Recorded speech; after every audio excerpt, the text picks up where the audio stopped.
Setelah 4 tahun aku menikah, suami dan keluarganya selalu memperlakukanku dengan tidak baik. Suatu malam, setelah suami menamparku, aku pergi ke sebuah tempat untuk menjalankan sebuah rencana yang selama ini sudah kususun. Saat pulang aku disambut dengan teriakan dan hinaannya. "Kemana saja kamu?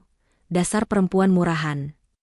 Keluargaku sudah duduk di sini kelaparan selama 1 jam, dan makanan masih belum siap. Wanita tak berguna. Aku hanya diam, karena dia tak tahu dalam waktu 15 menit. Sesuatu yang buruk sudah menunggunya.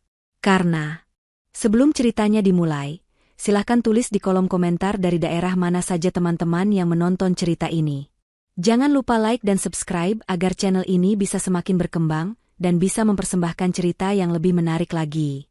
Malam itu udara di ruang makan terasa begitu mencekam, seolah oksigen menipis dan digantikan oleh kabut ketegangan yang siap meledak kapan saja. Alda meletakkan mangkuk sup di atas meja dengan gerakan sangat pelan, berusaha agar keramik itu tidak menimbulkan bunyi sedikitpun saat bersentuhan dengan taplak meja. Namun, bagi Hendra, suaminya, kesalahan sekecil apapun adalah dosa besar yang tak terampuni. Pria itu duduk di ujung meja dengan wajah masam. Matanya menatap hidangan di depannya seolah melihat sampah, bukan makanan yang dimasak istrinya dengan penuh usaha selama 2 jam terakhir. Di sebelahnya, Ibu Rumini, ibu mertua Alda, duduk sambil mengibaskan kipas tangan dengan gaya angkuh. Matanya menyipit meneliti setiap inci meja makan, mencari celah untuk melontarkan kritik pedas yang sudah menjadi makanan sehari-hari Alda selama 4 tahun pernikahan ini. Hendra menyendok kuah sup itu dan mencicipinya. Hening sejenak. Alda menahan napas, kedua tangannya saling meremas di balik gamis panjangnya. Detik berikutnya, suara piring pecah menggema memenuhi ruangan. Hendra membanting sendoknya dengan keras, hingga kuah sup memercik ke meja, dan mengenai tangan Alda. Alda tidak memekik, ia hanya menunduk. Sudah terbiasa dengan ledakan amarah yang tiba-tiba seperti ini. Hendra berdiri, wajahnya memerah pada menahan amarah yang sebenarnya tidak beralasan. Ia menunjuk wajah Alda dengan telunjuk yang gemetar karena emosi. Hendra berteriak menanyakan apakah Alda berniat membunuhnya dengan masakan yang menurutnya terlalu asin. Padahal Alda sudah menakar bumbunya dengan sangat presisi seperti biasanya. Belum sempat Alda membuka mulut untuk membela diri atau sekadar meminta maaf demi meredakan suasana, sebuah tamparan keras mendarat di pipi kirinya. Panas dan perih langsung menjalar, membuat kepala Alda tertoleh ke samping. Rasa sakit fisik itu tidak seberapa dibandingkan rasa sakit di hatinya yang sudah mati rasa. Ibu Rumini yang melihat kejadian itu bukannya melerai, malah mendecih pelan sambil bergumam tentang betapa tidak becusnya Alda mengurus suami. Wanita tua itu menambahkan komentar menyakitkan bahwa istri yang tidak bisa melayani selera makan suami pantas mendapatkan pelajaran agar lebih patuh dan teliti. Tidak ada rasa iba sedikitpun di mata mereka berdua. Bagi mereka, Alda hanyalah objek pelampiasan kekesalan dan pembantu gratis yang bisa diperlakukan semena-mena di rumah mewah ini. Namun, malam ini ada yang berbeda. Biasanya, Alda akan menangis, bersimpuh di kaki Hendra, dan memohon ampunan meski ia tidak bersalah. Biasanya, ia akan segera membereskan kekacauan itu sambil terisak, berharap badai emosi suaminya segera reda. Tapi kali ini, Alda tidak mengeluarkan air mata setetes pun. Ia menegakkan kepalanya perlahan, menatap Hendra tepat di manik matanya dengan pandangan yang sulit diartikan. Tatapan itu kosong, dingin, namun menyimpan ketegasan yang belum pernah dilihat Hendra sebelumnya. Hendra sempat tertegun sesaat melihat reaksi istrinya yang tidak biasa itu, namun egonya yang terlalu tinggi menepis rasa was-was yang sempat muncul. Alda berbalik badan tanpa permisi, melangkah menuju kamarnya dengan langkah pasti. Hendra berteriak memanggilnya, bertanya dengan nada membentak mau kemana istrinya itu pergi saat ia belum selesai bicara. Alda tidak menjawab. Di dalam kamar, ia tidak menangis. Ia mengambil tas tangannya yang sudah ia siapkan di balik lemari pakaian sejak pagi tadi. Di dalamnya, tersimpan sebuah map coklat yang menjadi kunci dari semua penderitaannya dan juga kunci kebebasannya. Ia merapikan jilbabnya di depan cermin, melihat bekas merah di pipinya yang mulai membiru. Ia menyentuh pipi itu pelan, bukan dengan rasa sedih, melainkan sebagai pengingat bahwa itu adalah pembayaran terakhir yang ia terima atas kesabarannya. Alda keluar kamar, melewati Hendra dan Ibu Rumini yang masih duduk di ruang makan dengan wajah bingung bercampur marah. Tanpa mengucapkan sepatah kata pun, Alda keluar dari rumah. Ia mendengar teriakan Hendra yang melarangnya pergi dan ancaman bahwa jika ia melangkah keluar pagar, ia tidak usah kembali lagi. Alda mengabaikan semua itu. Ia menyalakan mesin mobil city car kecil miliknya, satu-satunya aset yang ia beli dengan uang tabungannya sendiri sebelum menikah, dan melaju membelah kegelapan malam. Tujuannya bukan rumah orang tuanya, bukan pula rumah sahabatnya untuk curhat. Ia menuju sebuah kantor firma hukum yang masih buka karena janji temu khusus yang sudah ia buat. Di sana, seorang pengacara dan 2 orang petugas berwenang sudah menunggunya. Pertemuan itu singkat namun padat. Alda menyerahkan map coklat itu, menandatangani beberapa berkas berita acara, dan memberikan pernyataan final yang tegas. Setelah urusannya selesai, Alda melihat jam di pergelangan tangannya. 1 jam telah berlalu sejak ia meninggalkan rumah. Jantungnya berdegup kencang, bukan karena takut, tapi karena adrenalin menanti akhir dari sandiwara panjang ini. Ia memacu mobilnya kembali ke rumah neraka itu. Ia tahu apa yang akan menyambutnya.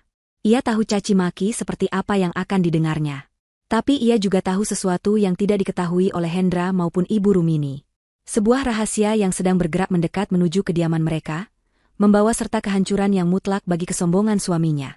Alda memarkir mobilnya di halaman dengan tenang, menarik napas panjang untuk menyiapkan mental menghadapi babak terakhir sebelum tirai panggung ini ditutup selamanya. Saat Alda membuka pintu utama, suasana di dalam rumah masih sama tegangnya, namun kini bercampur dengan aura permusuhan yang lebih pekat. Hendra dan Ibu Rumini masih duduk di ruang tengah.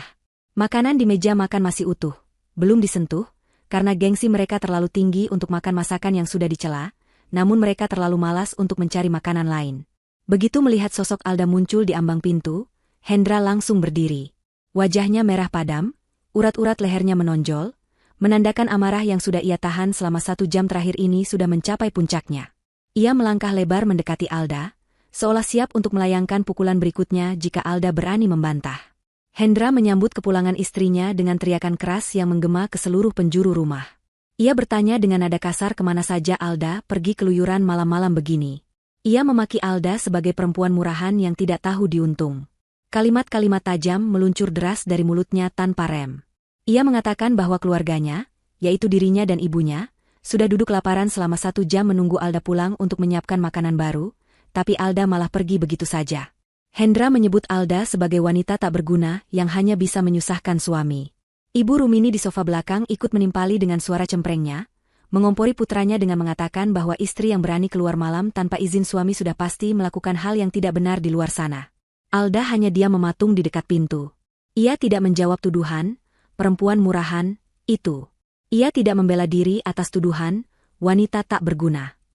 Ia membiarkan Hendra menumpahkan semua sumpah serapahnya. Alda menatap jam dinding yang berdetak di ruang tengah. Jarum jam menunjukkan waktu yang sangat spesifik. Dalam hatinya, Alda menghitung mundur. Ia tahu persis durasi perjalanan dari kantor polisi ke perumahan elit tempat mereka tinggal. Ia memperkirakan waktu tempuhnya sekitar 15 menit jika jalanan lancar malam ini. Dan sekarang, waktu itu sudah hampir habis. Hendra yang melihat Alda hanya diam semakin beringas, mengira istrinya itu menantangnya dengan kebisuan. Ia mengangkat tangannya lagi, hendak menjambak jilbab Alda agar wanita itu menatap wajahnya saat dimarahi.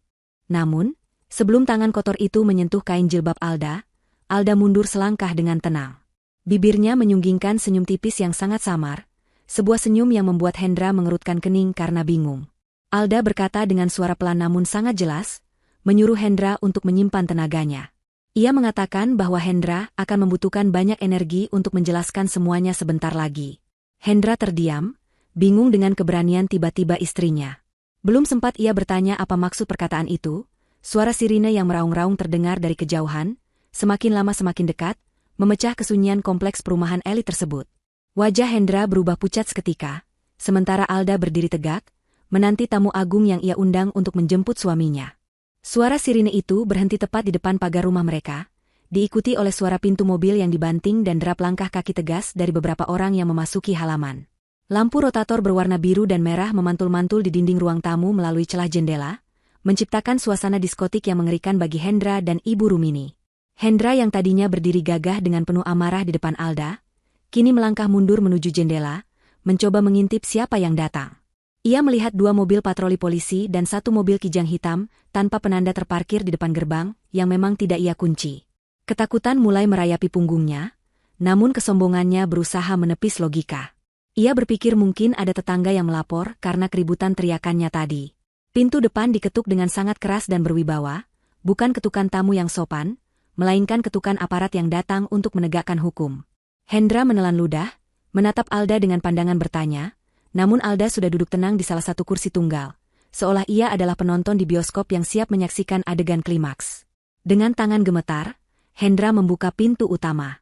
Di hadapannya berdiri 4 orang petugas berseragam lengkap dan 2 orang berpakaian preman yang menunjukkan lencana kepolisian. Salah satu petugas yang tampaknya memimpin rombongan itu, bertanya dengan tegas apakah benar ini kediaman Bapak Hendra Kusuma. Hendra mengiyakan dengan suara yang berusaha ia buat berwibawa, bertanya ada keperluan apa para petugas datang malam-malam mengganggu ketenangan rumah tangganya. Ia bahkan sempat mencoba menggertak dengan mengatakan bahwa ia kenal dengan beberapa pejabat kepolisian, berharap nama-nama itu bisa membuat para petugas ini gentar dan mundur. Namun, petugas itu tidak bergeming sedikitpun. Dengan wajah datar tanpa ekspresi, petugas itu mengeluarkan selembar kertas yang dilipat rapi dari saku seragamnya, membukanya, dan menyodorkannya ke hadapan wajah Hendra. Itu adalah surat perintah penangkapan dan surat perintah penggeledahan.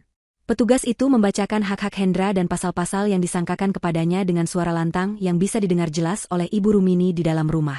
Tuduhan yang dibacakan sungguh berlapis dan berat.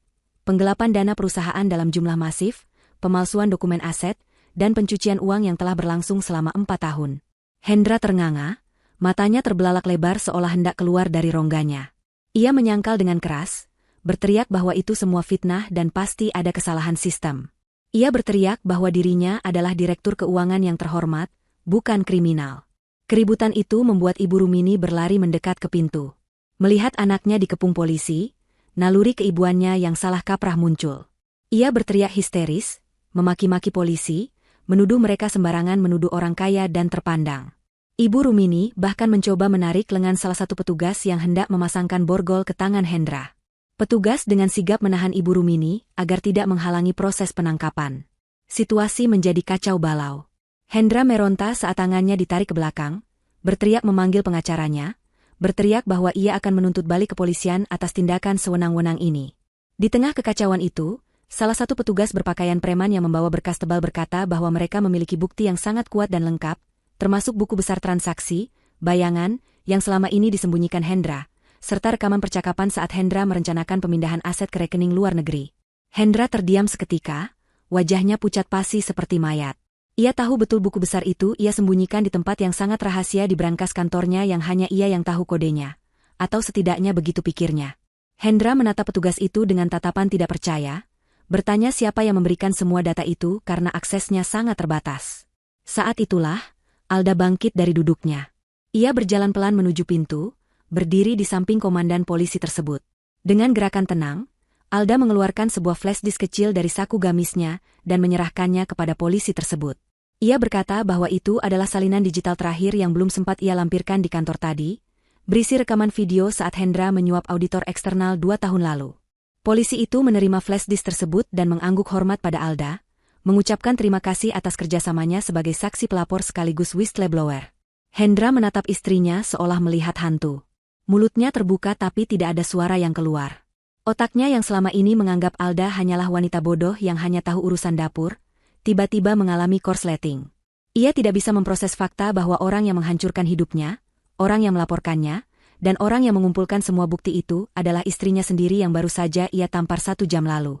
Ibu Rumini yang mendengar ucapan polisi itu langsung menjerit, menunjuk wajah Alda dengan jari telunjuk yang gemetar hebat, menuduh Alda sebagai istri durhaka, pengkhianat, dan ular berbisa yang tega menjebloskan suaminya sendiri ke penjara. Alda menatap Ibu Rumini dengan tatapan dingin yang menusuk tulang. Ia menjawab tuduhan itu dengan nada datar namun penuh penekanan. Ia berkata bahwa selama 4 tahun ini, ia bukan hanya diam di rumah. Ia adalah lulusan akuntansi terbaik di universitasnya sebelum menikah, fakta yang selalu diabaikan dan diremehkan oleh Hendra dan ibunya. Alda menjelaskan bahwa setiap kali Hendra membawa pulang berkas kerja ke rumah dan menyuruh Alda merapikannya karena Hendra terlalu malas, Alda membaca semuanya. Setiap kali Hendra memintanya mentransfer uang ke berbagai rekening asing dengan alasan bisnis, Alda mencatat semuanya. Alda mengumpulkan setiap lembar bukti, memotret setiap dokumen, dan merekam setiap pembicaraan telepon Hendra yang mencurigakan. Ia menyusun rencana ini dengan sabar, menunggu momen yang tepat ketika bukti sudah tak terbantahkan. Hendra lemas, lututnya goyah hingga ia hampir jatuh jika tidak ditahan oleh 2 petugas yang memeganginya. Borgol besi dingin mengunci pergelangan tangannya dengan bunyi klik yang menyakitkan. Ia menatap Alda dengan tatapan memohon, tatapan yang belum pernah ia berikan sebelumnya. Ia mencoba memanggil nama Alda dengan lirih, berharap ada sisa cinta yang bisa menyelamatkannya. Namun, Alda sudah memalingkan wajahnya.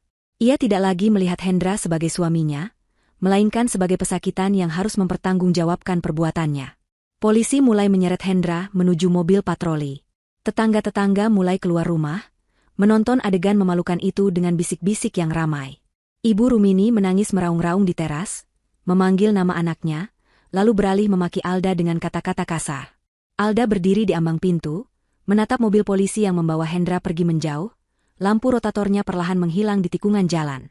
Kini tinggal ia berdua dengan Ibu Rumini. Alda menutup pintu utama perlahan, mengabaikan tangisan mertuanya. Ia berjalan kembali ke ruang tengah, duduk di sofa yang empuk, dan menghela napas panjang. Beban berat di pundaknya seolah terangkat sebagian. Namun, ini baru permulaan. Ia menatap Ibu Rumini yang masih sesenggukan di lantai teras dan bersiap untuk memberikan kejutan kedua. Kejutan yang menyangkut nasib wanita tua sombong itu di rumah yang ia klaim sebagai miliknya. Hening malam kembali menyelimuti rumah itu, namun kini suasananya berbeda 180 derajat. Tidak ada lagi dominasi Hendra, tidak ada lagi ketakutan Alda. Yang tersisa hanya runtuhan kesombongan sebuah keluarga yang hancur dalam waktu 15 menit, tepat seperti yang dikatakan Alda. Alda mengambil ponselnya, mengirim pesan singkat pada pengacaranya, target sudah diamankan. Lanjut ke fase 2 besok pagi. Ia meletakkan ponselnya, menatap langit-langit rumah, dan untuk pertama kalinya dalam 4 tahun, ia merasa benar-benar menjadi pemilik hidupnya sendiri. Suara sirine polisi telah benar-benar lenyap di telan kejauhan, meninggalkan keheningan yang menyakitkan di ruang tamu yang mewah itu. Ibu Rumini masih berdiri di teras, napasnya memburu, matanya sembab, dan wajahnya merah padam karena campuran antara kesedihan, keterkejutan, dan kemarahan yang meluap-luap. Ia berbalik badan, menatap Alda yang kini duduk tenang di sofa ruang tengah sambil menyesap segelas air mineral. Pemandangan itu seolah menyiram bensin ke dalam api amarah Ibu Rumini. Baginya, ketenangan Alda adalah sebuah penghinaan besar. Bagaimana mungkin seorang menantu yang selama ini ia injak-injak, kini duduk santai sementara suaminya, putra kebanggaan Ibu Rumini, baru saja diseret ke penjara seperti seorang kriminal kelas teri? Ibu Rumini melangkah masuk dengan hentakan kaki yang keras, membanting pintu utama hingga kaca jendelanya bergetar. Ia berjalan mendekati Alda, telunjuknya teracung lurus ke wajah wanita berhijab itu. Ibu Rumini mulai berteriak, suaranya melengking memenuhi ruangan yang luas itu. Ia mengusir Alda dengan kata-kata kasar, memerintahkan Alda untuk segera angkat kaki dari rumah putranya saat itu juga. Ia mengatakan bahwa ia tidak sudi bernapas di bawah atap yang sama dengan pengkhianat yang telah menjebloskan suaminya sendiri ke penjara. Ibu Rumini mengklaim bahwa rumah mewah ini, beserta seluruh isinya, adalah hasil keringat Hendra, dan Alda tidak memiliki hak sedikitpun untuk berada di sini. Ia bahkan mengancam akan memanggil satpam kompleks untuk menyeret Alda keluar jika wanita itu tidak segera mengemasi barang-barangnya. Bagi Ibu Rumini, Alda hanyalah benalu yang selama ini menumpang hidup pada kekayaan Hendra, dan sekarang setelah Hendra tiada, benalu itu harus dibuang. Alda meletakkan gelasnya perlahan di atas meja kaca. Ia tidak gentar sedikitpun menghadapi amukan wanita tua di hadapannya. Perlahan, ia berdiri, merapikan gamisnya, dan menatap lurus ke mata Ibu Rumini. Tatapan Alda begitu tajam dan penuh percaya diri, membuat Ibu Rumini sempat terdiam sesaat, merasakan aura yang berbeda dari menantunya itu. Alda bertanya dengan nada rendah namun penuh penekanan, memastikan apakah Ibu Rumini yakin bahwa rumah ini adalah milik Hendra. Pertanyaan itu terdengar retoris dan mengejek di telinga Ibu Rumini. Tentu saja itu rumah Hendra, batin Ibu Rumini.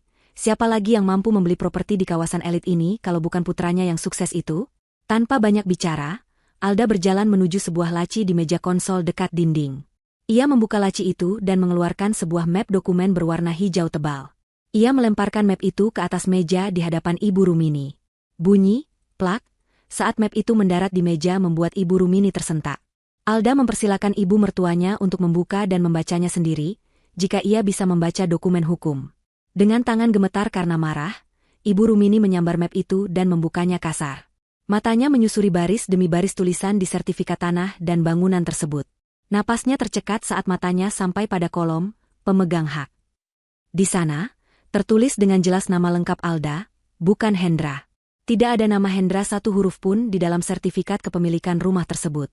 Alda kembali duduk, menyilangkan kakinya dengan anggun. Ia mulai menjelaskan dengan nada seperti seorang guru yang sedang mengajari murid yang lamban. Ia menceritakan bahwa 4 tahun lalu, saat Hendra membeli rumah ini, Hendra sedang dalam pengawasan ketat audit internal perusahaannya karena kecurigaan awal penggelapan dana. Hendra tidak bisa membeli aset besar atas namanya sendiri, karena itu akan memicu alarm bagi para auditor. Karena itu, dengan liciknya, Hendra menggunakan nama Alda untuk membeli rumah ini. Saat itu, Hendra mengatakan kepada Alda bahwa itu adalah hadiah pernikahan, padahal niat sebenarnya adalah pencucian uang. Hendra berpikir Alda terlalu bodoh untuk mengerti hukum properti dan mengira ia bisa mengambil alih kepemilikan kapan saja ia mau. Namun, Hendra lupa satu hal. Secara hukum negara, apa yang tertulis di sertifikat adalah pemilik sah yang mutlak. Dan pemilik sah rumah ini adalah Alda. Wajah Ibu Rumini berubah pucat pasi, seputih kertas di tangannya. Kakinya lemas, dan ia terduduk di sofa di seberang Alda. Semua argumennya patah seketika. Alda melanjutkan kalimatnya, kali ini dengan nada mengusir yang dingin, membalikkan keadaan. Alda memberi waktu 1 jam bagi Ibu Rumini untuk mengemasi barang-barang pribadinya dan meninggalkan rumah ini. Ia menegaskan bahwa ia tidak ingin melihat wajah Ibu Rumini lagi di pagi hari. Alda bahkan berbaik hati menawarkan untuk memanggilkan taksi online, karena sopir pribadi mereka sudah ia berhentikan 5 menit yang lalu melalui pesan singkat. Ibu Rumini ternganga, tidak percaya bahwa ia, seorang ibu pejabat, sebelumnya, kini diusir oleh menantunya sendiri di rumah yang ia banggakan. Ibu Rumini mencoba melawan lagi, mengatakan bahwa ia akan membawa semua perhiasan dan barang-barang mewah yang ada di kamarnya. Ia berteriak bahwa perhiasan itu adalah pemberian putranya dan harganya ratusan juta, cukup untuk membiayai hidupnya di hotel bintang 5. Ia berdiri tertatih-tatih dan berlari menuju kamarnya di lantai 1, berniat menyelamatkan harta bendanya. Alda hanya tersenyum tipis melihat kepanikan itu, dan mengikuti langkah ibu mertuanya dengan santai. Di dalam kamar, Ibu Rumini dengan panik membuka brankas kecilnya, mengeluarkan kotak-kotak bludru berisi kalung, gelang, dan cincin berlian. Ia mendekap kotak-kotak itu seolah nyawanya bergantung di sana. Alda bersandar di ambang pintu kamar, melipat kedua tangannya di dada. Ia bertanya pelan, apakah Ibu Rumini pernah mengecek keaslian perhiasan-perhiasan itu ke toko emas? Ibu Rumini melotot, mengatakan bahwa Hendra tidak mungkin memberinya barang palsu. Hendra adalah anak yang berbakti dan kaya raya.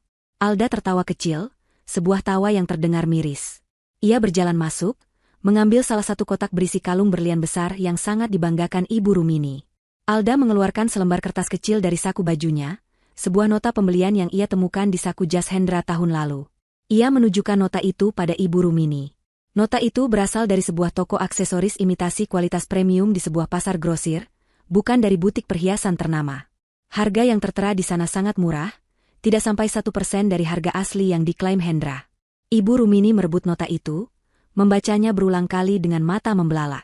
Tangannya mulai gemetar hebat hingga kotak perhiasan itu jatuh ke lantai. Isinya berhamburan. Alda menjelaskan kenyataan pahit berikutnya. Hendra memang korupsi miliaran rupiah, tapi uang itu tidak digunakan untuk ibunya. Uang itu habis untuk gaya hidup Hendra sendiri, judi di luar negeri, dan membiayai wanita-wanita simpanannya. Untuk membungkam ibunya agar tidak banyak bertanya, Hendra membelikan perhiasan imitasi yang berkilau, membiarkan ibunya hidup dalam kebohongan. Ibu Rumini memungut kalung itu, menelitinya di bawah lampu, dan untuk pertama kalinya ia menyadari betapa kasarnya potongan batu itu jika dilihat dari dekat. Pertahanan Ibu Rumini runtuh total. Ia menjerit histeris, melempar perhiasan-perhiasan palsu itu ke dinding. Ia merasa dikhianati oleh satu-satunya orang yang ia puja, putranya sendiri. Alda tidak merasa kasihan. Ia melihat jam dinding. Waktu terus berjalan. Ia mengingatkan Ibu Rumini bahwa waktunya tinggal 45 menit lagi. Jika Ibu Rumini belum keluar saat waktu habis, Alda akan meminta satpam kompleks untuk membantu mengangkut barang-barang Ibu Rumini ke trotoar depan. Dengan langkah gontai dan air mata yang terus mengalir, Ibu Rumini mulai memasukkan baju-bajunya ke dalam koper besar dengan asal-asalan. Tidak ada lagi kesombongan, tidak ada lagi dagu yang terangkat tinggi. Yang tersisa hanyalah seorang wanita tua yang tertipu dan terusir. Menyadari bahwa ia kini tidak memiliki apa-apa. Tidak ada rumah, tidak ada perhiasan, dan tidak ada anak yang bisa diandalkan. Sementara itu, di sisi lain kota, suasana yang jauh lebih suram sedang berlangsung. Hendra duduk meringkuk di sudut sebuah sel tahanan sementara di kantor polisi. Ruangan itu sempit, pengap, dan berbau pesing yang menyengat. Tidak ada kasur empuk, tidak ada pendingin ruangan, hanya lantai semen dingin yang keras. Ia tidak sendirian. Di dalam sel itu ada 3 orang lain dengan tampang garang. 2 orang tersangka kasus pencurian motor dan 1 orang preman pasar yang tertangkap karena perkelahian. Mereka menatap Hendra dengan pandangan menilai, melihat pakaian mahal Hendra yang kini kusut sebagai tanda bahwa ada mangsa empuk yang masuk ke kandang mereka. Hendra berusaha menjauhkan diri, duduk sedekat mungkin dengan jeruji besi, berharap bisa menghirup udara yang lebih segar dari lorong kantor polisi. Sejak tiba 1 jam yang lalu, Hendra terus berteriak meminta haknya untuk menelepon pengacara. Awalnya petugas mengabaikannya, namun karena Hendra terus membuat keributan yang mengganggu, akhirnya seorang petugas datang dan memberinya kesempatan menelepon sebentar. Dengan tangan gemetar, Hendra menghubungi nomor pengacara pribadinya, Pak Rudi. Telepon tersambung. Hendra langsung memerintahkan Pak Rudi untuk datang sekarang juga dan mengurus pembebasannya malam ini juga, berapapun biayanya. Namun, jawaban di ujung telepon membuat darah Hendra membeku. Pak Rudi, dengan nada dingin dan formal, mengatakan bahwa ia tidak bisa lagi mewakili Hendra. Perusahaan tempat Hendra bekerja telah resmi memecat Hendra malam ini juga dan mengajukan gugatan hukum.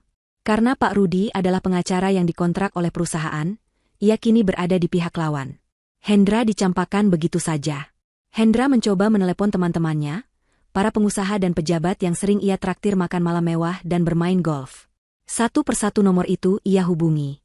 Ada yang tidak aktif, ada yang menolak panggilan, dan ada satu yang mengangkat hanya untuk berkata, "Jangan hubungi aku lagi, aku tidak mau terseret masalahmu," sebelum menutup telepon secara sepihak. Hendra menatap gagang telepon di tangannya dengan tatapan kosong. Dunia yang ia bangun selama ini ternyata hanyalah istana pasir yang rapuh. Teman-teman yang ia banggakan ternyata hanya parasit yang menempel saat ia kaya dan lari saat ia susah. Petugas menarik telepon itu kembali dan mendorong Hendra masuk ke dalam sel lagi. Malam itu adalah malam terpanjang dalam hidup Hendra. Ia tidak bisa tidur sedetik pun. Setiap kali ia memejamkan mata, bayangan wajah Alda yang tersenyum sinis saat ia ditangkap kembali menghantui pikirannya. Ia tidak mengerti bagaimana istri yang selama ini ia anggap bodoh dan penurut bisa melakukan kudeta sehalus dan mematikan itu. Pagi harinya, Hendra dibangunkan oleh suara gembok sel yang dibuka. Ia berharap itu adalah pengacara baru atau mungkin ibunya yang datang membawa jaminan. Namun, ketika ia digiring ke ruang kunjungan, sosok yang duduk di balik meja pemisah kaca bukanlah orang yang ia harapkan, namun satu-satunya orang yang memegang kunci nasibnya saat ini, Alda.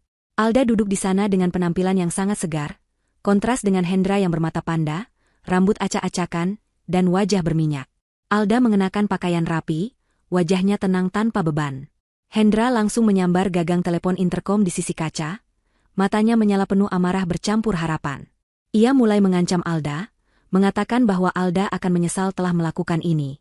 Ia bersumpah akan membuat hidup Alda menderita begitu ia keluar dari sini. Ia menuntut Alda untuk mencabut laporan itu sekarang juga jika ingin dimaafkan. Kata-kata Hendra penuh dengan racun, tapi nadanya terdengar putus asa. Alda mendengarkan ocehan itu tanpa ekspresi, seolah sedang mendengarkan siaran radio yang membosankan. Setelah Hendra selesai menumpahkan amarahnya dan mulai kehabisan napas, Alda mengangkat sebuah map biru yang ia bawa. Ia menempelkan selembar kertas ke kaca pemisah agar Hendra bisa membacanya. Itu adalah surat gugatan cerai. Judul dokumen itu terpampang jelas di depan mata Hendra. Alda berbicara melalui interkom dengan suara jernih dan stabil. Ia mengatakan bahwa pengacaranya, Dimas, sudah mendaftarkan gugatan ini pagi-pagi sekali. Alda menuntut perceraian dengan alasan KDRT berat dan penelantaran ekonomi, serta menuntut seluruh aset yang tersisa sebagai ganti rugi atas penderitaan fisik dan mentalnya selama 4 tahun. Hendra tertawa meremehkan, tawa yang terdengar sumbang. Ia mengejek Alda, mengatakan bahwa Alda tidak akan bisa membuktikan KDRT itu, karena selama ini Alda tidak pernah visum, dan tidak ada saksi di dalam rumah selain ibunya yang pasti akan membela Hendra. Hendra merasa di atas angin dalam hal ini. Ia menantang Alda untuk membuktikan tuduhan itu di pengadilan agama. Menurut Hendra, lebam di wajah Alda bisa saja dituduh sebagai kecelakaan atau rekayasa. Mendengar tantangan itu, Alda mengeluarkan sebuah tablet dari tasnya. Ia menyalakan layar tablet itu dan memutar sebuah video. Ia menghadapkan layar itu ke kaca. Mata Hendra terbelalak melihat apa yang ditampilkan di sana. Itu adalah rekaman kejadian semalam di ruang makan, saat Hendra membanting sendok, berteriak, dan menampar Alda. Kualitas videonya sangat jernih, suaranya pun terdengar jelas. Sudut pengambilan gambar berasal dari arah hiasan dinding berbentuk jam gadang yang ada di ruang makan. Hendra tidak pernah tahu ada kamera di sana. Alda menggeser layar, menunjukkan video lain, kejadian bulan lalu saat Hendra menendang kaki Alda, kejadian 2 bulan lalu saat Hendra melempar vas bunga ke arah Alda. Alda menjelaskan dengan nada dingin bahwa ia telah memasang kamera tersembunyi di setiap sudut rumah, ruang makan, ruang tamu, bahkan di garasi, sejak setahun yang lalu.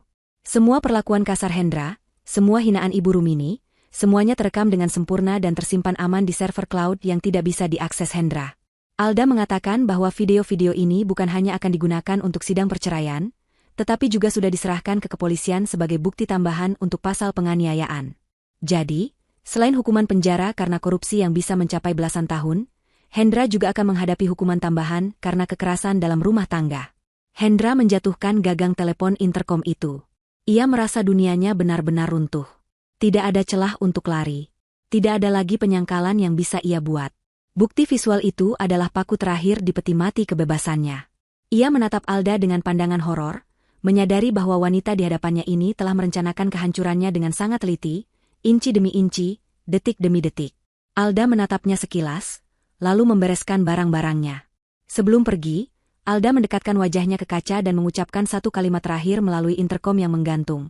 Selamat menikmati hidup barumu, Mas. Jangan tunggu aku, karena aku tidak akan pernah kembali. Alda berdiri dan berjalan keluar ruangan tanpa menoleh lagi, meninggalkan Hendra yang terduduk lemas di kursi, sendirian dalam keheningan ruang kunjungan yang mencekam, menyadari bahwa ia telah kehilangan segalanya. Hartanya, jabatannya, ibunya, istrinya, dan masa depannya. Matahari pagi belum benar-benar terbit ketika Ibu Rumini berdiri di pinggir jalan raya dengan koper besar di sampingnya. Ia baru saja turun dari taksi online yang dipesankan Alda semalam. Tujuannya adalah rumah anak perempuannya, Yanti, yang tinggal di pinggiran kota. Sepanjang perjalanan, Ibu Rumini terus meyakinkan dirinya sendiri bahwa ini hanya sementara. Ia berpikir bahwa anak-anaknya yang lain pasti akan senang hati menampungnya. Bukankah ia ibunya? Orang tua yang harus dihormati? Dengan sisa uang tunai yang ada di dompetnya, ia membayar taksi dan melangkah penuh percaya diri menuju pagar rumah Yanti. Ia menekan bel berkali-kali dengan tidak sabaran, berharap pintu segera terbuka dan ia bisa mendapatkan sarapan hangat serta kamar yang nyaman untuk meluruskan punggungnya yang sakit karena tidur di perjalanan. Pintu terbuka, namun sambutan yang didapatnya jauh dari harapan. Yanti keluar dengan wajah masam, masih mengenakan daster rumahan. Melihat ibunya berdiri dengan koper besar, kening Yanti berkerut dalam. Ia tidak mempersilakan ibunya masuk, melainkan berdiri berkacak pinggang di ambang pintu. Ibu Rumini langsung memberondong Yanti dengan keluhan tentang kelakuan Alda yang mengusirnya dan nasib Hendra yang ditangkap polisi. Ia berharap Yanti akan ikut memaki Alda dan bersimpati. Namun, Yanti justru tertawa sinis. Ia memotong ucapan ibunya dengan tajam. Yanti mengingatkan Ibu Rumini tentang kejadian 5 tahun lalu. Saat Yanti meminjam uang untuk modal usaha suaminya, Ibu Rumini menolaknya mentah-mentah dengan alasan uangnya hanya untuk modal bisnis Hendra. Yanti mengungkit bagaimana ibunya selalu memuja Hendra sebagai anak emas dan menganggap anak-anak yang lain tidak ada harganya. Ibu Rumini terdiam, tidak menyangka ingatan masa lalu itu masih tersimpan rapi sebagai dendam di hati putrinya. Yanti berkata dengan tegas bahwa ia tidak mau menampung ibunya. Ia beralasan rumahnya sempit, suaminya tidak suka keributan, dan yang paling penting, ia tidak ingin terseret masalah hukum Hendra. Berita penangkapan Hendra sudah menyebar di grup keluarga besar, dan semua orang ketakutan. Yanti menutup pintu pagar tepat di depan wajah Ibu Rumini tanpa rasa bersalah sedikitpun, meninggalkan wanita tua itu terpaku sendirian di trotoar. Hati Ibu Rumini hancur, namun rasa gengsinya membuatnya enggan memohon. Ia kembali menyeret kopernya, kali ini menuju rumah anak sulungnya, Rudi. Perjalanan ke rumah Rudi memakan biaya cukup besar karena jaraknya jauh. Saat tiba di sana, nasib Ibu Rumini tidak jauh berbeda. Rudi bahkan tidak membukakan pintu pagar. Dari balik teralis besi, Rudi berbicara dengan nada dingin. Ia mengatakan bahwa ia bekerja di instansi pemerintahan dan menampung ibu dari seorang koruptor besar yang sedang viral di berita bisa membahayakan posisinya. Rudi tidak ingin dianggap menikmati aliran dana korupsi Hendra. Ia memberikan selembar uang pecahan besar melalui celah pagar, seolah memberi sedekah pada pengemis, dan menyuruh ibunya mencari tempat kos. Rudi menegaskan agar Ibu Rumini tidak menghubunginya sampai kasus Hendra selesai dan suasana mereda. Uang di tangan Ibu Rumini terasa panas, sebuah penghinaan dari darah dagingnya sendiri yang dulu ia besarkan. Hari semakin siang dan panas matahari mulai menyengat kulit. Ibu Rumini duduk di bangku taman kota dengan perut keroncongan. Ia menyadari bahwa ia benar-benar sendirian. Tidak ada Hendra yang selalu memberinya uang, tidak ada Alda yang selalu melayaninya, dan tidak ada saudara yang peduli. Ia menghitung uang yang dimilikinya. Jumlahnya sangat terbatas. Tidak cukup untuk menyewa hotel bahkan yang kelas melati sekalipun untuk jangka waktu lama. Satu-satunya pilihan adalah mencari kontrakan murah di daerah perkampungan padat penduduk. Dengan langkah gontai dan kaki yang mulai melepuh karena sepatu hak tingginya tidak cocok untuk berjalan jauh, ia mulai menyusuri ganggang sempit yang becek dan berbau tidak sedap. Setelah berputar-putar selama 2 jam, ia akhirnya menemukan sebuah kamar petak kosong di ujung gang buntu. Kondisinya sangat memprihatinkan. Dindingnya lembab dan catnya mengelupas. Lantainya hanya semen kasar yang dingin, dan kamar mandinya ada di luar, berbagi dengan penghuni lain. Pemilik kontrakan, seorang wanita paruh baya dengan tatapan curiga, meminta bayaran di muka. Ibu Rumini menyerahkan uangnya dengan tangan gemetar. Saat ia masuk ke dalam kamar sempit itu dan meletakkan kopernya, bau apek langsung menusuk hidung. Tidak ada AC, hanya kipas angin tua yang berdebu di langit-langit. Tidak ada kasur empuk, hanya tikar tipis yang ditinggalkan penghuni sebelumnya. Malam pertama di tempat itu adalah neraka bagi Ibu Rumini. Suara bising tetangga yang bertengkar, tangisan bayi, dan suara motor yang lewat silih berganti membuatnya tidak bisa memejamkan mata. Nyamuk-nyamuk mulai menyerang kulitnya yang biasa terawat. Ia mencoba memejamkan mata, namun bayangan kamar mewahnya di rumah Alda terus menari di pelupuk mata. Ia teringat bagaimana Alda selalu memastikan spray kamarnya wangi, bagaimana Alda membawakan teh hangat setiap pagi. Penyesalan mulai merayap masuk, bukan karena ia merasa bersalah telah jahat pada Alda, tapi karena ia menyesal telah kehilangan kenyamanan itu. Perutnya perih karena belum makan nasi sejak pagi, hanya mengganjal dengan roti murah yang ia beli di warung. Beberapa hari berlalu, uang simpanannya semakin menipis. Ibu Rumini sadar ia harus bekerja untuk makan. Ia mencoba melamar pekerjaan di sekitar lingkungan itu. Ia melihat lowongan pencuci piring di sebuah warung makan sederhana. Dengan menekan egonya dalam-dalam, ia mendatangi pemilik warung. Namun, saat pemilik warung melihat wajahnya, ia langsung mengenali Ibu Rumini. Wajah Ibu Rumini sempat muncul sekilas di berita televisi saat penangkapan Hendra, dijuluki sebagai ibu yang histeris membela koruptor. Pemilik warung itu menolaknya mentah-mentah, mengatakan bahwa ia tidak mau warungnya sial karena mempekerjakan keluarga maling. Penolakan itu terjadi berulang kali di tempat lain. Ibu Rumini berjalan pulang ke kontrakannya dengan langkah seret, air matanya menetes membasahi pipi yang kini mulai keriput dan kusam. Ia benar-benar telah jatuh ke titik terendah, terperangkap dalam kemiskinan yang dulu selalu ia hina. Sementara itu, di rumah mewah yang kini sepenuhnya dalam kendali Alda, suasana sangat berbeda. Alda mulai melakukan pembersihan. Ia memanggil jasa kontraktor untuk merenovasi beberapa bagian rumah, terutama menghilangkan jejak-jejak selera norak Hendra dan ibunya. Alda membuang semua barang-barang lama milik mereka. Sofa tempat Ibu Rumini biasa duduk sambil menghinanya sudah diangkut ke tempat pembuangan sampah. Alda mengganti warna cat dinding, menata ulang taman, dan menciptakan suasana baru yang segar dan tenang. Ia berdiri di tengah ruang tamu yang kini lapang, merasakan kedamaian yang luar biasa. Tidak ada lagi teriakan, tidak ada lagi ketakutan. Alda tahu bahwa di luar sana, orang-orang yang dulu menyiksanya sedang menuai badai yang mereka tabur sendiri, dan ia tidak memiliki kewajiban sedikitpun untuk menolong mereka. Hari persidangan perdana Hendra akhirnya tiba. Gedung pengadilan negeri sudah dipadati oleh awak media sejak pagi.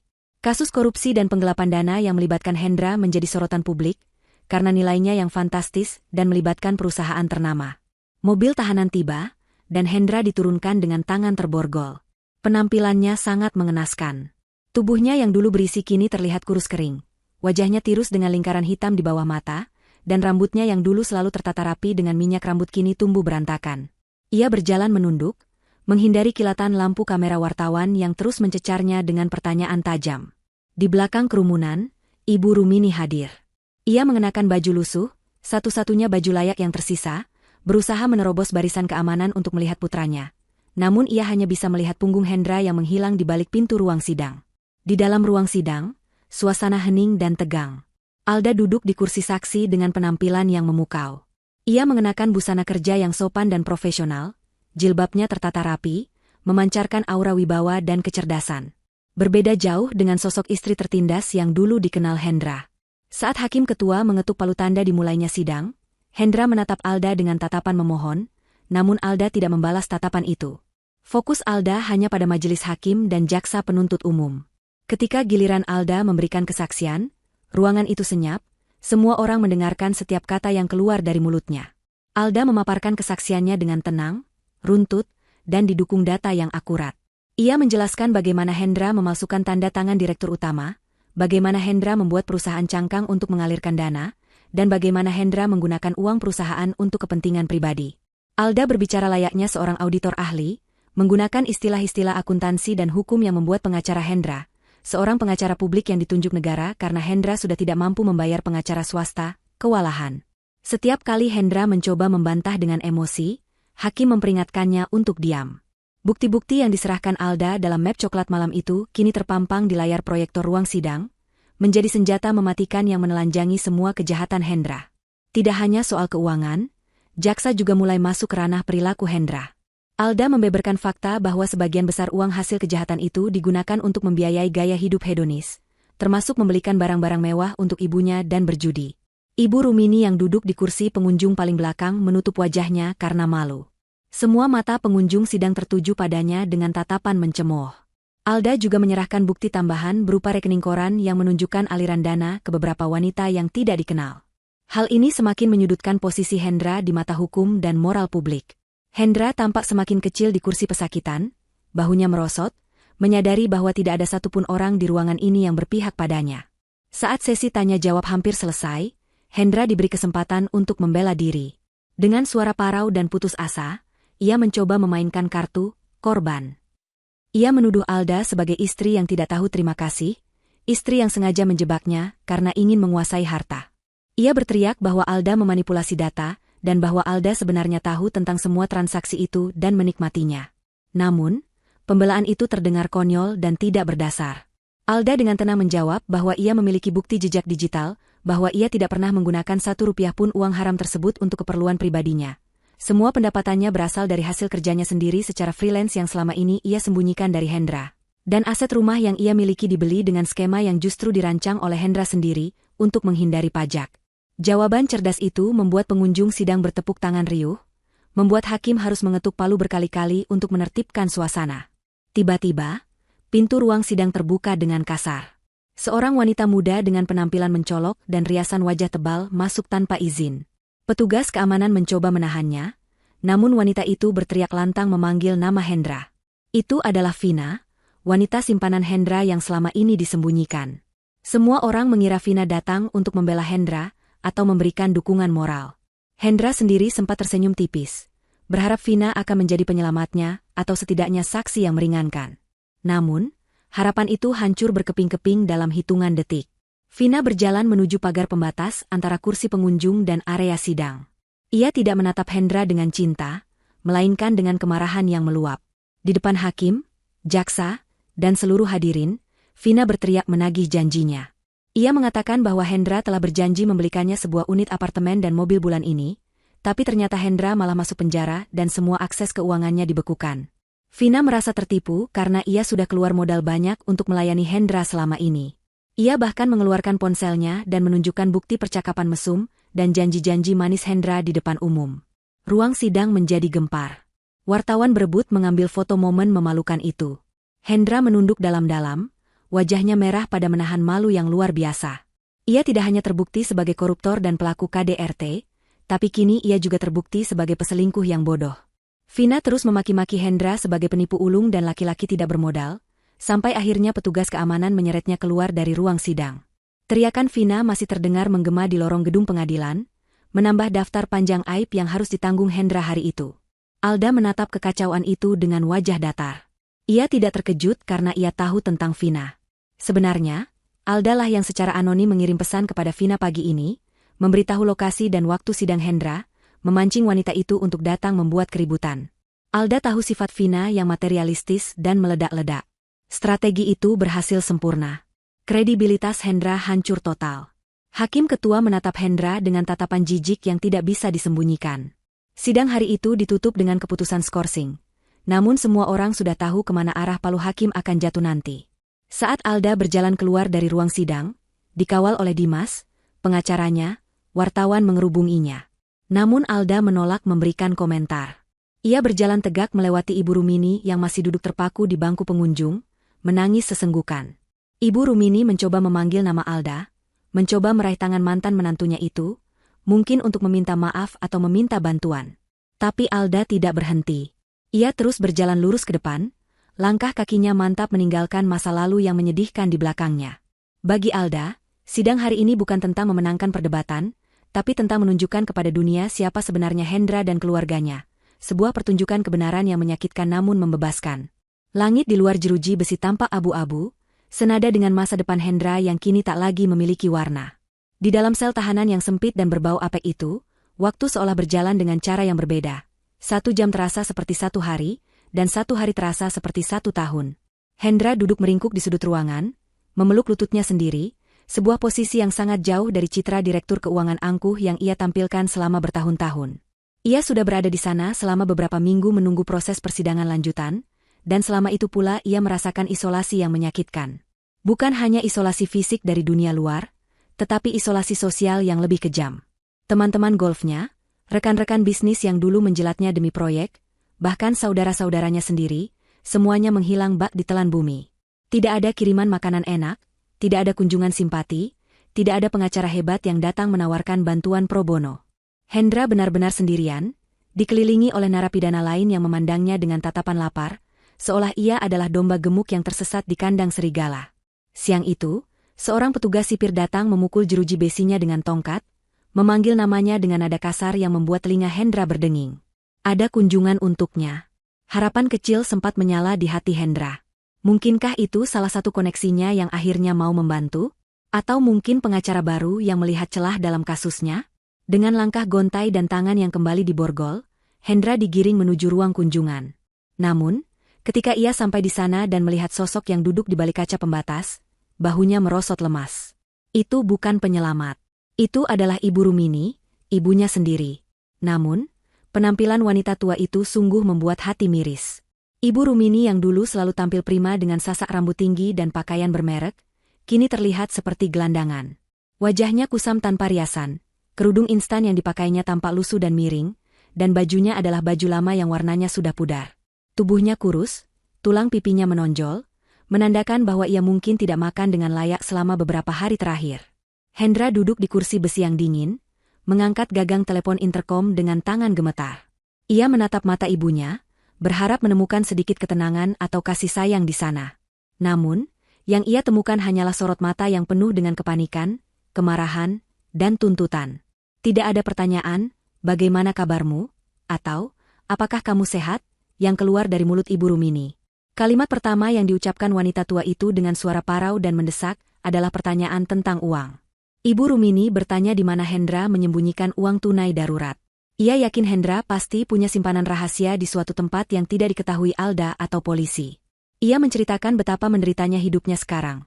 Tinggal di kontrakan petak yang panas, makan nasi bungkus murah, dan dihina oleh tetangga-tetangga barunya yang mengenali wajahnya dari berita. Ibu Rumini menuntut Hendra untuk memberitahukan lokasi uang itu, agar ia bisa pindah ke tempat yang lebih layak dan menyewa pengacara untuk menuntut balik Alda. Hendra mendengarkan ocehan ibunya dengan rasa sesak di dada yang semakin menghimpit. Ia menggelengkan kepalanya perlahan, air mata putus asa menggenang di pelupuk matanya. Dengan suara lirih yang nyaris tak terdengar, Hendra mengakui kenyataan pahit itu. Tidak ada uang simpanan, tidak ada brankas rahasia. Semua uang hasil korupsi itu sudah habis. Ia habiskan untuk berjudi online yang selalu membuatnya kalah, untuk membelikan hadiah-hadiah mewah bagi Vina dan wanita-wanita lain demi memuaskan egonya, dan untuk membiayai gaya hidup mewah mereka berdua, makan di restoran bintang 5 setiap malam, liburan ke luar negeri, dan membeli barang-barang bermerek yang kini sudah disita atau dijual murah. Hendra menjelaskan bahwa ia hidup gali lubang tutup lubang, menutupi kecurangan satu dengan kecurangan lain, berharap keberuntungan akan selalu berpihak padanya. Tapi sekarang, keberuntungan itu sudah mati. Mendengar pengakuan itu, wajah Ibu Rumini berubah dari panik menjadi merah padam karena amarah yang meledak. Ia tidak bisa menerima kenyataan bahwa ia harus hidup miskin di masa tuanya. Ia mulai memukul kaca pembatas dengan kepalan tangannya yang keriput, membuat petugas keamanan di ruangan itu menoleh dan bersiap mendekat. Ibu Rumini berteriak memaki Hendra melalui gagang telepon, suaranya melengking menyakitkan telinga. Ia menyalahkan Hendra atas semua penderitaan ini. Ia mengatakan bahwa ia melahirkan dan membesarkan Hendra bukan untuk melihatnya menjadi pecundang yang gagal. Ia mengungkit-ungkit pengorbanannya dulu, bagaimana ia menyekolahkan Hendra agar menjadi orang sukses yang bisa mengangkat derajat ibunya, bukan menjatuhkannya ke lumpur kehinaan seperti ini. Bagi Ibu Rumini, kegagalan Hendra menyembunyikan kejahatannya adalah dosa terbesar, bukan kejahatan itu sendiri. Hendra, yang mentalnya sudah hancur karena tekanan penjara dan rasa malu akibat kesaksian Vina di sidang sebelumnya, akhirnya tidak tahan lagi. Egonya yang terluka memberontak.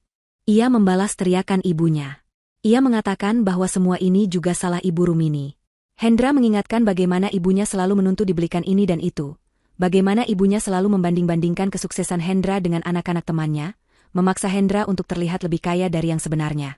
Hendra mengaku bahwa ia tertekan harus memenuhi standar gaya hidup ibunya yang gila hormat. Ia melakukan korupsi karena gajinya yang sebenarnya sudah besar itu tidak pernah cukup untuk memuaskan keserakahan ibunya akan pujian dan kemewahan. Pertengkaran itu semakin memanas, saling lempar kesalahan, saling membuka aib masa lalu yang selama ini tertutup rapi oleh kemewahan palsu. Hubungan ibu dan anak yang dulu terlihat harmonis karena uang, kini hancur berkeping-keping saat uang itu lenyap. Keributan itu memaksa petugas keamanan untuk turun tangan. Mereka menarik Ibu Rumini menjauh dari kaca pembatas dan memaksa Hendra untuk kembali ke selnya. Ibu Rumini meronta-ronta sambil terus menyumpahi putranya sendiri sebagai anak durhaka yang tidak berguna. Adegan memalukan itu tidak berhenti di dalam gedung.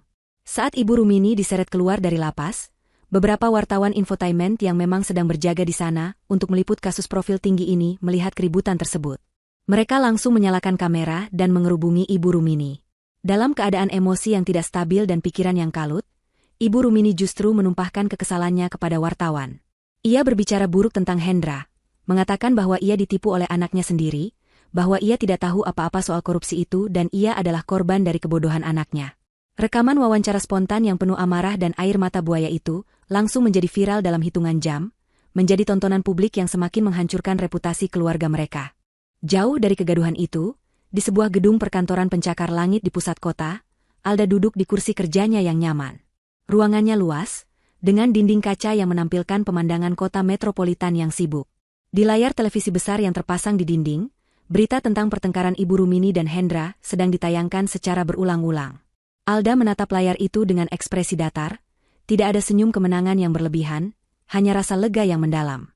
Ia menyesap teh hangatnya, merasakan ketenangan yang sudah lama hilang dari hidupnya.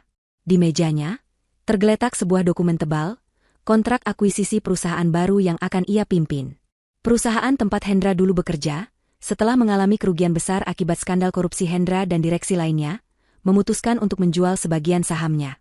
Dan investor yang masuk untuk menyelamatkan perusahaan itu, dengan menggunakan nama perusahaan investasi yang sah, adalah konsorsium di mana Alda menjadi salah satu penasihat keuangan utamanya. Ironi itu begitu sempurna. Alda, wanita yang dulu dianggap tidak becus mengurus rumah tangga, dan hanya bisa memasak sup keasinan oleh Hendra, kini adalah orang yang ikut andil dalam menentukan nasib perusahaan tempat Hendra pernah merasa berkuasa. Alda mematikan televisi itu dengan remote control. Ia sudah cukup melihat drama mereka. Baginya, mereka hanyalah masa lalu yang bising. Ia memiliki masa depan yang harus dibangun. Alda kembali menekuni berkas-berkas di mejanya, menandatangani dokumen penting dengan pena tinta emasnya, siap untuk melangkah ke babak baru hidupnya yang gemilang, meninggalkan Hendra dan ibunya yang terus saling mangsa dalam keterpurukan mereka sendiri. Hari penentuan itu akhirnya tiba. Langit di atas gedung pengadilan tampak mendung, seolah alam pun turut berduka atau mungkin marah atas kejahatan yang akan diadili hari ini. Ruang sidang utama penuh sesak, jauh lebih padat daripada sidang-sidang sebelumnya. Kasus Hendra telah menjadi headline nasional, sebuah simbol dari keserakahan korporasi dan kebusukan moral yang harus dibasmi. Di kursi terdakwa, Hendra duduk dengan kepala tertunduk dalam. Tubuhnya kini benar-benar habis. Ia kehilangan lebih dari 10 kilogram berat badannya selama masa penahanan. Wajahnya pucat pasi, matanya cekung dengan pandangan kosong menatap lantai kayu ruang sidang. Ia tampak seperti orang tua yang sakit-sakitan, padahal usianya baru menginjak awal 30-an. Tidak ada lagi sisa-sisa kesombongan, tidak ada lagi jejak arogansi. Yang tersisa hanyalah ketakutan murni akan palu hakim yang akan segera diketuk. Di sisi lain ruangan, di deretan kursi depan yang disediakan untuk pihak pelapor dan korban, Alda duduk dengan tenang didampingi oleh Dimas, pengacaranya yang setia. Alda mengenakan setelan blazer berwarna biru tua yang elegan namun sederhana, memancarkan kewibawaan yang membuat siapapun segan memandangnya.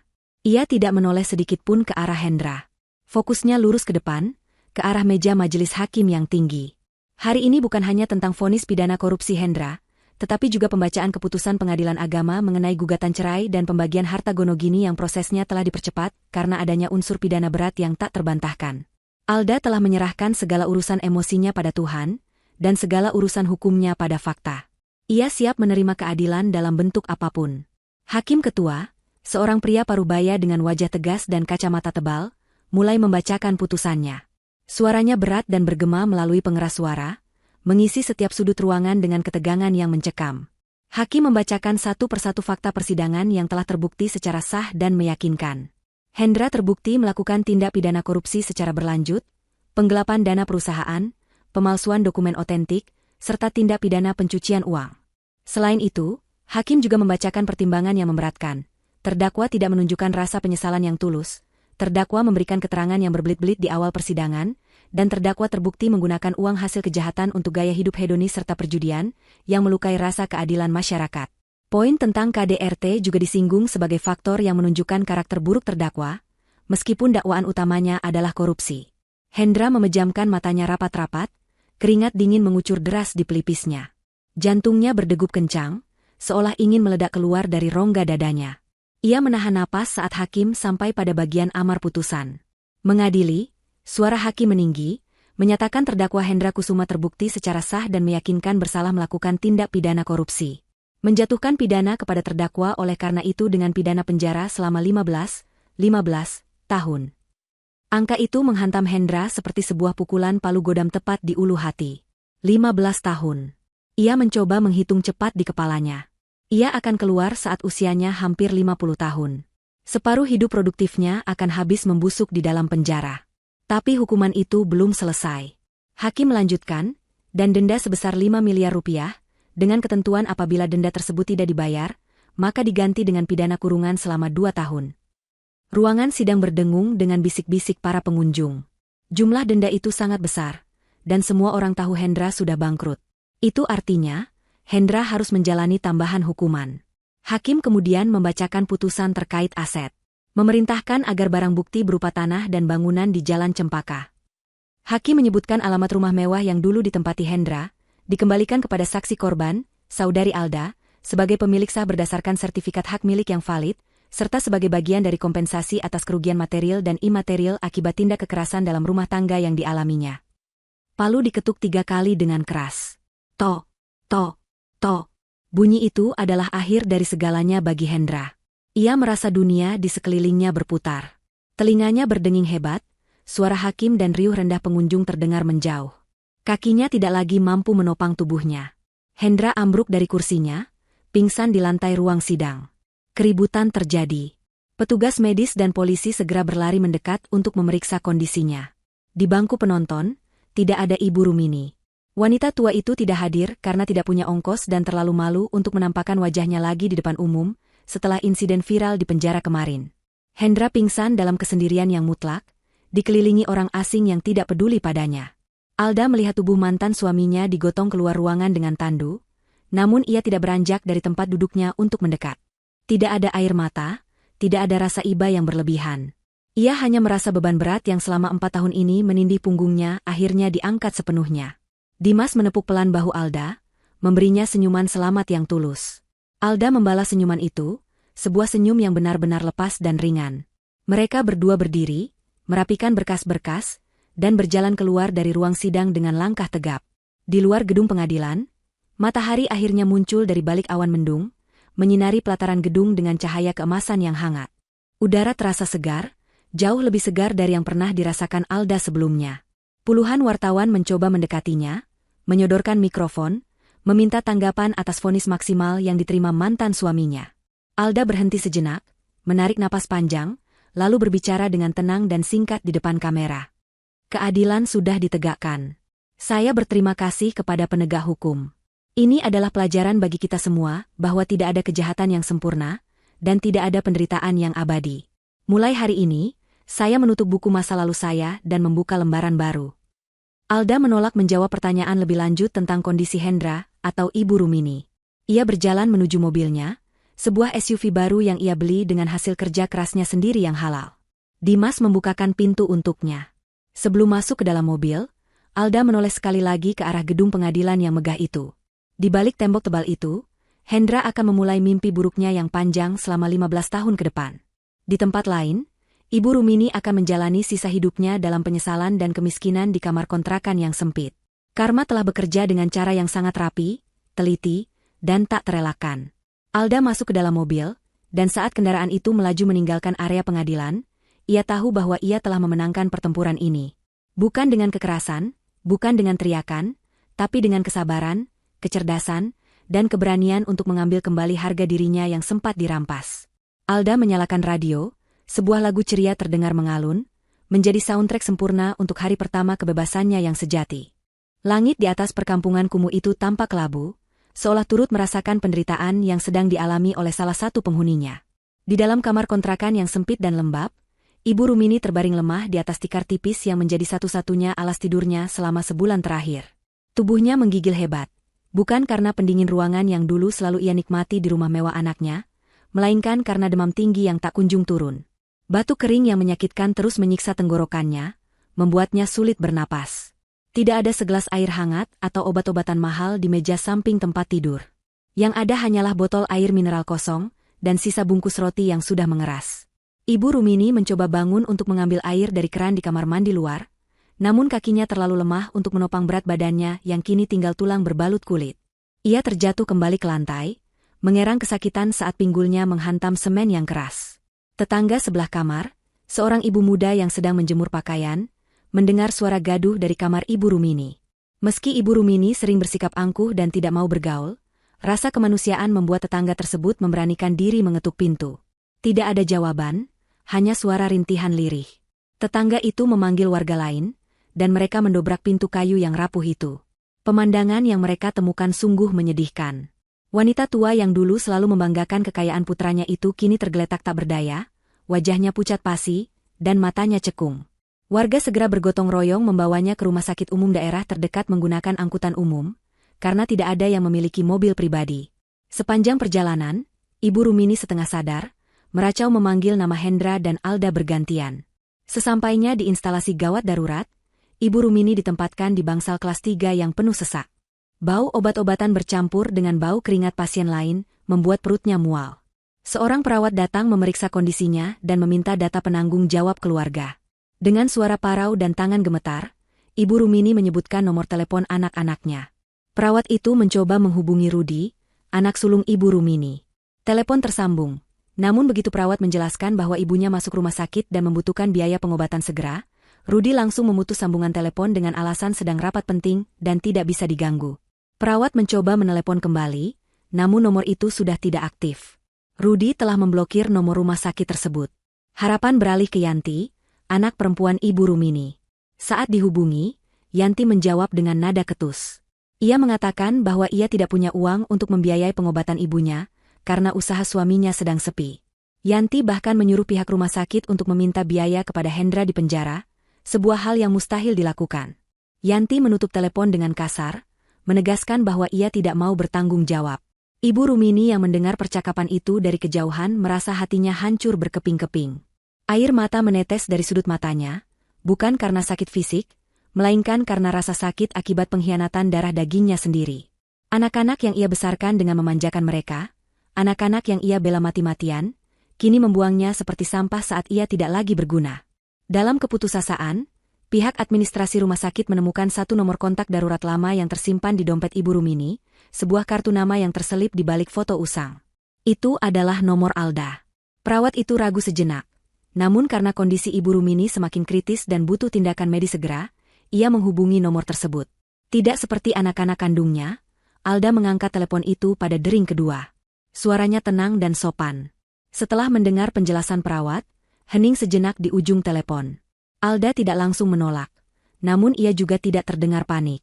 Ia hanya mengatakan akan datang untuk melihat situasi, bukan sebagai keluarga, tetapi atas dasar kemanusiaan. 1 jam kemudian, Alda tiba di rumah sakit. Penampilannya sangat kontras dengan lingkungan bangsal kelas 3 yang suram. Ia mengenakan busana kerja yang rapi dan bersih, wajahnya segar, dan langkahnya mantap. Ketika Alda berdiri di samping ranjang Ibu Rumini, wanita tua itu membuka matanya perlahan. Melihat Alda, secercah harapan muncul di mata Ibu Rumini. Ia mengira Alda datang untuk menjemputnya pulang, untuk merawatnya kembali seperti dulu, untuk memaafkannya. Tangan keriput Ibu Rumini mencoba meraih tangan Alda, bibirnya bergerak memohon ampun dengan suara lirih. Ia berjanji akan menjadi mertua yang baik jika Alda mau membawanya keluar dari tempat mengerikan ini. Alda tidak menepis tangan itu, namun ia juga tidak menggenggamnya. Ia menatap Ibu Rumini dengan tatapan datar, tanpa kebencian, namun juga tanpa kehangatan. Alda berbicara dengan nada rendah, agar tidak didengar pasien lain. Ia mengatakan bahwa ia sudah melunasi seluruh biaya perawatan Ibu Rumini untuk hari ini sampai 3 hari ke depan, termasuk obat-obatan dan biaya rawat inap. Mendengar itu, Ibu Rumini menangis lega, mengira itu adalah tanda bahwa Alda masih peduli. Namun, kalimat Alda selanjutnya menghapus senyum itu seketika. Alda menegaskan bahwa ini adalah bantuan terakhir yang ia berikan. Ia melakukan ini bukan karena ia masih menganggap Ibu Rumini sebagai mertua, melainkan sebagai sedekah kepada orang yang membutuhkan. Alda menjelaskan bahwa setelah 3 hari, pihak dinas sosial akan mengambil alih perawatan Ibu Rumini karena tidak ada keluarga yang mau mengurusnya. Ibu Rumini terbelalak kaget. Ia menggelengkan kepalanya kuat-kuat, memohon agar jangan diserahkan ke panti sosial. Ia ingin pulang ke rumah Alda. Dengan tenang, Alda mengeluarkan ponselnya dan memperdengarkan rekaman suara percakapan telepon antara pihak rumah sakit dengan Rudi dan Yanti tadi. Alda sudah meminta salinannya dari administrasi. Suara Rudi yang dingin dan suara Yanti yang kasar terdengar jelas di telinga Ibu Rumini. Alda berkata pelan bahwa anak-anak kandung Ibu Rumini sendiri yang menolak merawatnya. Mereka takut keluar uang, mereka takut repot. Alda mengingatkan Ibu Rumini bahwa inilah hasil didikan Ibu Rumini selama ini, mengajarkan anak-anaknya untuk mencintai uang di atas segalanya. Sekarang, saat uang itu tidak ada, cinta itu pun hilang. Alda merapikan tasnya dan bersiap pergi. Ibu Rumini menangis meraung, mencoba bangun untuk menahan Alda, namun tubuhnya terlalu lemah. Ia berteriak memanggil nama Alda, mengatakan bahwa ia menyesal, bahwa ia salah menilai Alda selama ini. Alda berhenti sejenak di ambang pintu tirai bangsal. Ia menoleh sedikit, menatap wanita tua yang kesepian itu untuk terakhir kalinya. Alda berkata bahwa penyesalan selalu datang terlambat, dan karma tidak pernah salah alamat. Alda berpesan agar Ibu Rumini menggunakan sisa hidupnya untuk bertaubat, bukan untuk mengeluh. Setelah itu, Alda berjalan pergi, langkah kakinya terdengar tegas menjauh di lorong rumah sakit, meninggalkan Ibu Rumini yang terus menangis dalam penyesalan yang mendalam, ditemani oleh orang-orang asing di bangsal yang dingin, menyadari bahwa ia benar-benar sendirian di dunia ini. 1 tahun telah berlalu sejak badai besar itu menghancurkan keluarga Hendra. Waktu berjalan cepat bagi mereka yang sibuk membangun mimpi, namun terasa sangat lambat bagi mereka yang terpuruk dalam penyesalan. Di sebuah kompleks perumahan elit, rumah yang dulu menjadi saksi bisu penderitaan Alda kini telah berubah wajah sepenuhnya. Pagar tinggi yang dulu terasa seperti jeruji penjara bagi Alda kini, dihiasi tanaman merambat yang asri. Dinding rumah telah dicat ulang dengan nuansa cerah yang menenangkan. Tidak ada lagi perabot berat bergaya kuno pilihan Ibu Rumini yang memenuhi ruangan. Bagian dalam rumah itu kini bergaya minimalis modern, lapang, dan penuh cahaya matahari yang masuk melalui jendela-jendela besar. Rumah itu kini bernapas lega, sama seperti pemiliknya. Alda duduk di balkon lantai 2, menikmati secangkir teh herbal hangat di pagi hari Minggu yang cerah. Di pangkuannya terdapat sebuah majalah bisnis terkemuka edisi bulan ini. Wajah Alda terpampang di sampul depan dengan judul besar, "Wanita Inspiratif Tahun Ini, Bangkit dari Keterpurukan Menuju Puncak Kesuksesan." Dalam setahun terakhir, karir Alda melesat tajam. Firma konsultan keuangan yang ia dirikan bersama beberapa rekannya telah menangani klien-klien besar. Keahliannya dalam audit forensik dan manajemen risiko, kemampuan yang dulu ia gunakan untuk membongkar kejahatan suaminya, kini ia gunakan untuk membantu perusahaan-perusahaan menghindari kebangkrutan. Alda bukan lagi wanita yang bisa diremehkan. Ia dihormati, disegani, dan yang paling penting, ia mandiri secara finansial tanpa bergantung pada siapapun. Sementara itu, di sebuah lembaga pemasyarakatan yang terletak jauh di luar kota, suasana yang sangat berbeda sedang terjadi. Di bawah terik matahari yang menyengat, sekelompok narapidana sedang bekerja membersihkan rumput liar di halaman penjara. Di antara mereka, terdapat sosok laki-laki kurus dengan kulit terbakar matahari dan wajah yang jauh lebih tua dari usianya. Itu adalah Hendra. Pria yang dulu tidak pernah mau menyentuh pekerjaan kasar, kini harus mencangkul tanah dan menyapu halaman setiap hari sebagai bagian dari tugas wajib narapidana. Tidak ada lagi setelan jas mahal, yang ada hanyalah kaos oblong lusuh dan celana pendek standar penjara. Kehidupan penjara telah mematahkan semangat Hendra sepenuhnya. Ia menjadi pendiam dan sering melamun. Narapidana lain sering menjadikannya bahan olokan, memanggilnya mantan bos dengan nada mengejek. Saat jam istirahat makan siang, Hendra duduk mojok sendirian, memakan nasi cadong yang keras dengan lauk seadanya. Ia teringat masakan Alda yang dulu sering ia cela. Sup yang katanya keasinan, nasi yang katanya terlalu lembek. Kini, ia akan memberikan apa saja untuk bisa mencicipi masakan itu lagi. Penyesalan adalah teman tidurnya setiap malam. Ia merindukan kasur empuknya, Ia merindukan ibunya, yang kabar terakhir ia dengar telah meninggal dunia di panti sosial sebulan yang lalu tanpa ada keluarga yang mendampingi, dan ia merindukan Alda. Bayangan wajah Alda yang tersenyum tulus padanya di awal pernikahan mereka sering menghantuinya, membuatnya menyadari betapa bodohnya ia telah menyanyiakan berlian demi memungut kerikil. Hendra pernah mencoba mengirim surat untuk Alda melalui pengacara publiknya, surat yang berisi permohonan maaf dan permintaan untuk dikunjungi. Namun, surat itu tidak pernah berbalas. Ia tidak tahu bahwa Alda tidak pernah membacanya. Alda telah menginstruksikan orang rumahnya untuk membuang semua kiriman yang berasal dari penjara tanpa perlu membukanya. Bagi Hendra, kesunyian ini adalah hukuman yang jauh lebih berat daripada kurungan fisik. Ia tahu bahwa di luar sana dunia terus berputar, orang-orang terus melangkah maju, sementara ia terjebak dalam waktu yang berhenti, membusuk bersama dosa-dosa masa lalunya selama belasan tahun ke depan. Kembali ke rumah Alda, bel pintu berbunyi. Asisten rumah tangga Alda membukakan pintu. Dimas, sahabat sekaligus pengacara yang setia mendampingi Alda, datang berkunjung. Ia membawa kabar baik tentang aset terakhir yang disengketakan oleh pihak keluarga besar Hendra. Pengadilan telah memutuskan menolak semua klaim keluarga Hendra, sehingga posisi Alda kini aman 100% secara hukum. Alda menyambut Dimas dengan senyum lebar. Hubungan mereka selama setahun ini semakin dekat, bukan sebagai pasangan romantis yang terburu-buru, melainkan sebagai sahabat yang saling mendukung dan menghargai. Alda tidak ingin terburu-buru menjalin hubungan baru. Ia sedang menikmati masa-masa mencintai dirinya sendiri, sebuah fase yang hilang selama 4 tahun pernikahan.